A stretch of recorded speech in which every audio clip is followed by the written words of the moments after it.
Bulletin में सबसे पहले बात करेंगे, करप्शन खत्म करने के हुकूमती दावे धरे के धरे रह गए हैं। मुल्क में करप्शन कम होने की बजाय मजीद बढ़ गई है। पाकिस्तान ने करप्शन के मैदान में मजीद 16 ममालिक को पीछे छोड़ दिया है। 180 ममालिक की फहरिस्त में 140वें नंबर पर आ गया है। गुज़िश्ता बरस पाकिस्तान 124वें नंबर पर था। CPI की इस फहरिस्त में निचले दर्जों पर मौजूदगी का मतलब मुल्क में बदउनवानी के तासुर का ज्यादा होना है।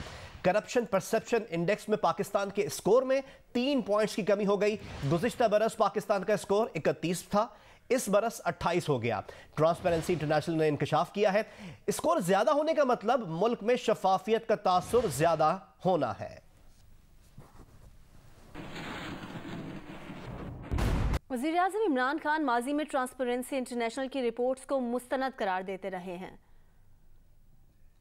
एक इंटरनेशनल इदारा है जो दुनिया में हर मुल्क में देखता है कितनी करप्शन है, उसका नाम है ट्रांसपेरेंसी इंटरनेशनल। ट्रांसपेरेंसी इंटरनेशनल कहती है कि करप्शन पाकिस्तान में 20% बढ़ गई। पाकिस्तान की हुकूमत दुनिया की करप्ट तरीन हुकूमतों में ट्रांसपेरेंसी इंटरनेशनल के मुताबिक समझी जाती है। जब आपकी गवर्नमेंट के अंदर बड़े बड़े मुजरिम बैठे हो, ट्रांसपेरेंसी इंटरनेशनल कहे कि पाकिस्तान ने माशाल्लाह एक ही जगह तरक्की की और वो करप्शन में तरक्की की है, तो अवाम करप्शन की कीमत महंगाई के जरिए देती है। मुस्लिम लीग नून के सदर और कौमी असम्बली में कायदे हिज़्ब इख्तिलाफ शहबाज शरीफ का कहना है कि ट्रांसपेरेंसी इंटरनेशनल ने दूसरी बार गवाही दी है कि इमरान नियाजी हुकूमत करप्ट और चोर है। शहबाज शरीफ ने अपने बयान में कहा कि आलमी इदारे की रिपोर्ट फर्द जुर्म है, करप्ट हुक्मरान इस्तीफा दें, मुल्क उनकी लूटमार का मुतहम्मिल नहीं हो सकता। शहबाज शरीफ ने कहा कि इमरान नियाजी की वजारत उज़्मा में पाकिस्तान करप्शन में तेजी से तरक्की कर रहा है। दुनिया कह रही है कि वज़ीर आज़म चोर है। करप्शन के आलमी इंडेक्स में पाकिस्तान का 16 दर्जे मजीद नीचे जाना अफसोसनाक है। शहबाज शरीफ ने मजीद कहा कि दुख है कि आलमी सतह पर मुल्क की बदनामी हुई। नवाज शरीफ की ईमानदार और अहल क़यादत में पाकिस्तान में करप्शन में कमी आई थी।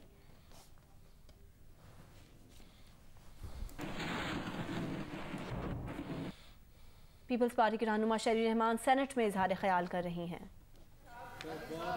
वजीर है नीना कॉमर्स का एडवाइजर यही है जनाब चेयरमैन साहब, मैडम शहरी सब यही है। उन्होंने कॉलिंग अटेंशन मूव किया ट्रेड डेफिसिट के हवाले से, और ट्रेड डेफिसिट के हवाले से उन्होंने बात की करप्शन पे भी।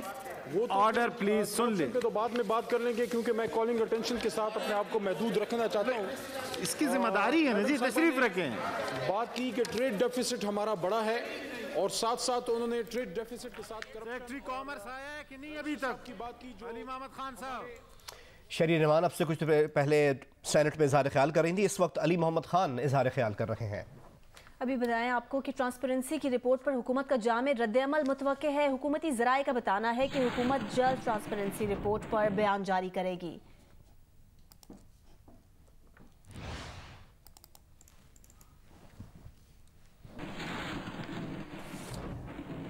और अब आपको बताएं कि मौलाना फजलुर रहमान और नवाज शरीफ के दरमियान टेलीफोन एक रब्ता हुआ है। ज़राए का कहना है कि दोनों रहनुमाओं की मुल्क की सियासी सूरत हाल और PDM की तहरीक पर तवील मुशावरत हुई है। दोनों रहनुमाओं ने हुकूमत से अवाम को निजात दिलाने के लिए तहरीक तेज करने पर इत्तफाक किया है। मौलाना फजलुर रहमान और नवाज शरीफ के दरमियान टेलीफोन पर रब्ता हुआ है। ज़राए का बताना है कि दोनों रहनुमाओं की मुल्क की सियासी सूरत हाल और PDM की तहरीक पर तवील मुशावरत हुई है। दोनों रहनुमाओं ने हुकूमत से अवाम को निजात दिलाने के लिए तहरीक तेज करने पर इत्तफाक किया है। तफसील हासिल करते हैं नुमाइंदा जियो न्यूज़ आसिफ बशीर चौधरी से। आसिफ, अपडेट कीजिएगा। जी, मियां नवाज शरीफ और मौलाना फजलुर रहमान जो हैं उनके दरमियान टेलीफोनिक रब्ता हुआ है, और दोनों रहनुमाओं ने हुकूमत मुखालिफ तहरीक और हुकूमत के खिलाफ जो इक़दाम हैं उनको तेज करने पर इत्तफाक किया है। आज जो 3 बजे सरबराही इजलास हो रहा है, उस हवाले से भी जो है मौलाना फजलुर रहमान ने मियां नवाज शरीफ को एतमाद में लिया, और आज जो लॉन्ग मार्च है उसके हवाले से अहम फैसले भी आज 3 बजे के जो सरबराही इजलास है उसमें किए जाएंगे। मियां नवाज शरीफ ने मौलाना फजलुर रहमान को ये यकीन दहानी कराई है कि वो जो भी फैसले करेंगे मुस्लिम लीग नून उनकी पासदारी करेगी और मुकम्मल तौर पर उनको पूरा करेगी और उनके साथ खड़ी होगी। जी, बहुत बहुत शुक्रिया आसिफ, हमें तफसील आगाह करने के लिए। मुस्लिम लीग नून के रहनुमा अता ताड़ा इस वक्त लाहौर में प्रेस कॉन्फ्रेंस कर रहे हैं कि शहजाद अकबर अनकरीब मुल्क छोड़ के भागेगा। एक प्रेस कॉन्फ्रेंस के दौरान ये मैं बात कर चुका हूं। तो हमें ये खदशा मौजूद है कि 3.5 साल इस मुल्क में एहतसाब के नाम पर बदतरीन इंतकामी कार्रवाइयां करवाने वाला शख्स जिससे कल इस्तीफा लिया गया है, वो इस मुल्क की तबाही का बराबर का जिम्मेदार है। और मैं ये मुतालबा रखना चाहता हूं कि शहजाद अकबर क्योंकि भागने के मंसूबे बना रहा है, फिलफौर उसका नाम ECL के अंदर डाला जाए। अगर अगले 4 दिनों के अंदर उसका नाम ECL में नहीं डाला जाता, हम बाकायदा दरख्वास्त देंगे कि शहजाद अकबर का नाम ECL में डाला जाए। और ना सिर्फ ये जो ऐसी कोई कानूनी हैसियत, ये एसेट रिकवरी यूनिट किस के तहत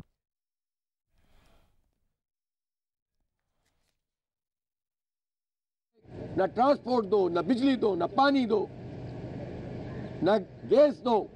जब ये सूरत हाल हो जाए तो फिर इसके अलावा कोई चारा नहीं है कि हम इस पूरी कैंपेन को एक दूसरे फेज के अंदर लेकर चले जाएं। इसलिए हम आज रात जो है वो पूरा शेड्यूल भी देंगे इंशाल्लाह। और ये अब जो धरना है ये यहाँ मौजूद रहेगा। हमारी सैकड़ों हजारों कॉर्नर मीटिंग्स अब तक हो चुकी हैं। रोजाना लोग रैलियों की सूरत में आते हैं। इस्तीफा लेना काफी नहीं है।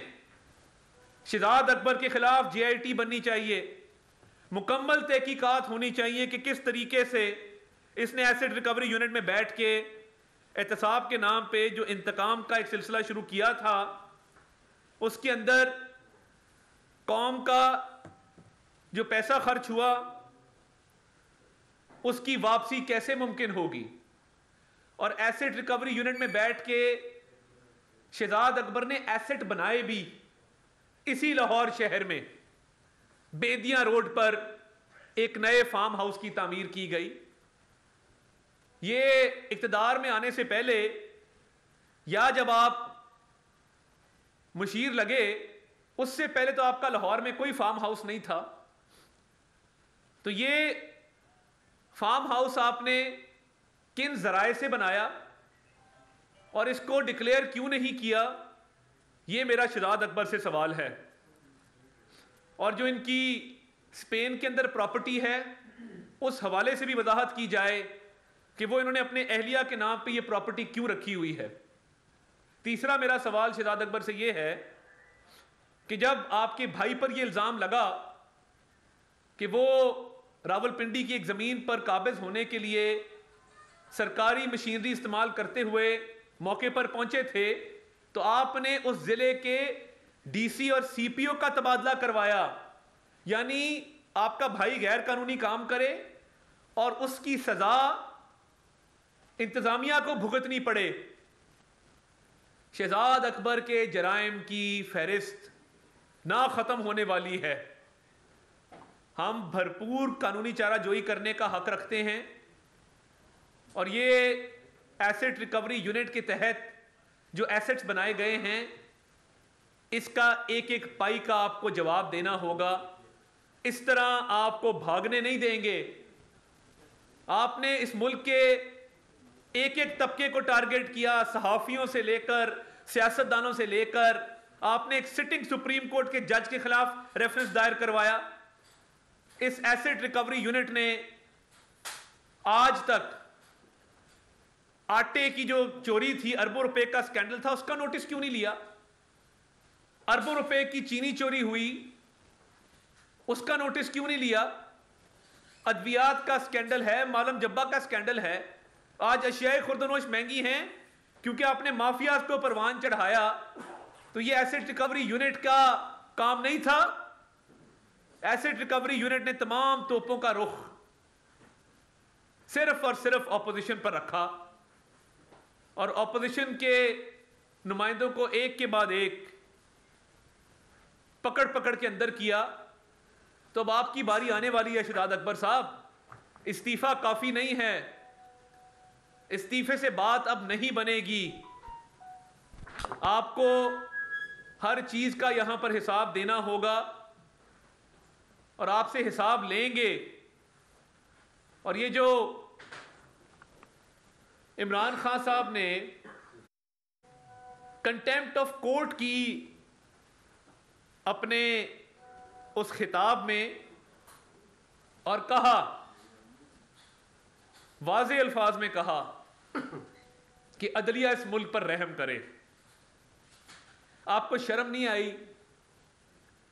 यानी आप क्या चाहते हैं कि आपके मुखालिफिन के खिलाफ बगैर सबूतों के एक एक करके उनके खिलाफ फैसले दिए जाएं, उनको जेलों में बंद किया जाए?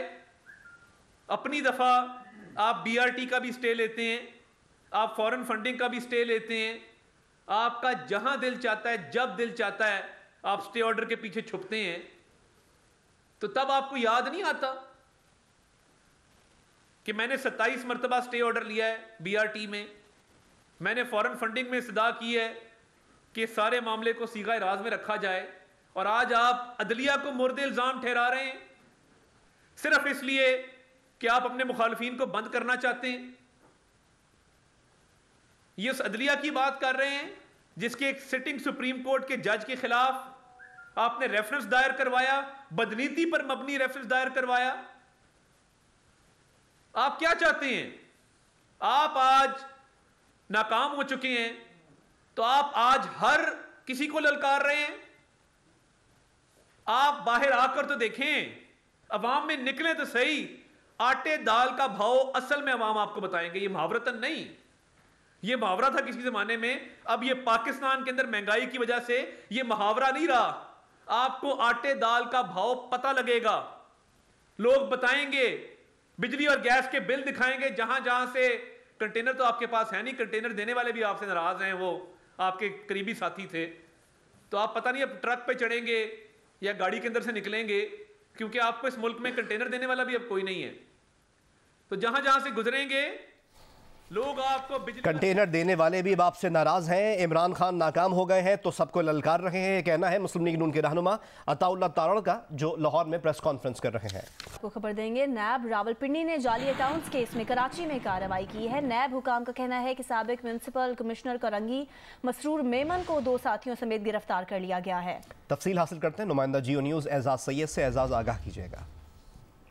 जी बिल्कुल, नैब रावलपिंडी ने कराची में कार्रवाई की है जाली अकाउंट्स केस के सिलसिले में। साबिक म्युनिसिपल कमिश्नर कोरंगी मसरूर मेमन अपने साथी अकाउंट ऑफिसर वकाश और ऑडिट ऑफिसर धर्मवीर को के हमरा गिरफ्तार कर लिए गए हैं। जो नैब हुकाम ने दावा किया है कि जो गिरफ्तारी अमल में लाई गई है, इस दौरान सोने की ईंटें, बटन, डॉलर्स, दरहम और रियाल भी बरामद किए गए हैं। नैब इस रकम को कलेक्ट कर रही है और इसकी गिनती कर रही है कि मजमूई तौर पर कितनी रकम है, और इस सिलसिले में मशीनों का इस्तेमाल किया जा रहा है। रकम इतनी ज्यादा है कि उसे अकाउंट करने में टाइम लग रहा है। हमें नैब हुकाम ने यह दावा किया है कि दरअसल रिश्वत लेकर ठेके दिए जाने का इल्जाम है इन मुलजमान के ऊपर, और इन मुलजमान को अब वहां की मुकामी अदालत में राहदारी रिमांड के लिए पेश करके इस्लामाबाद मुंतकिल कर दिया जाएगा। जी बहुत बहुत शुक्रिया एजाज हमें अपडेट करने के लिए।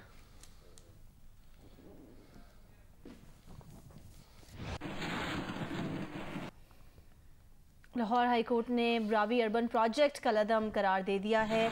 आपको अपडेट कर रहे हैं कि लाहौर में निजी चैनल के रिपोर्टर हसनैन शाह के कत्ल की इब्तदाई रिपोर्ट IG पंजाब को भिजवा दी गई है। रिपोर्ट के मुताबिक मकतूल दफ्तर से निकलने के बाद शिमला पहाड़ी के रास्ते पर जा रहे थे, जहां उन्हें निशाना बनाया गया। हसनैन शाह पर 2 मोटरसाइकिल सवारों ने फायरिंग की। सहाफ़ी के सीने और पेट में 10 से ज़ायद गोलियां मारी गईं।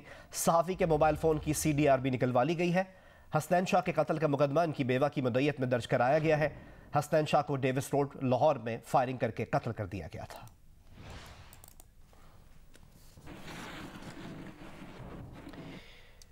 लाहौर हाई कोर्ट ने रावी अर्बन प्रोजेक्ट का कलअदम करार दे दिया है।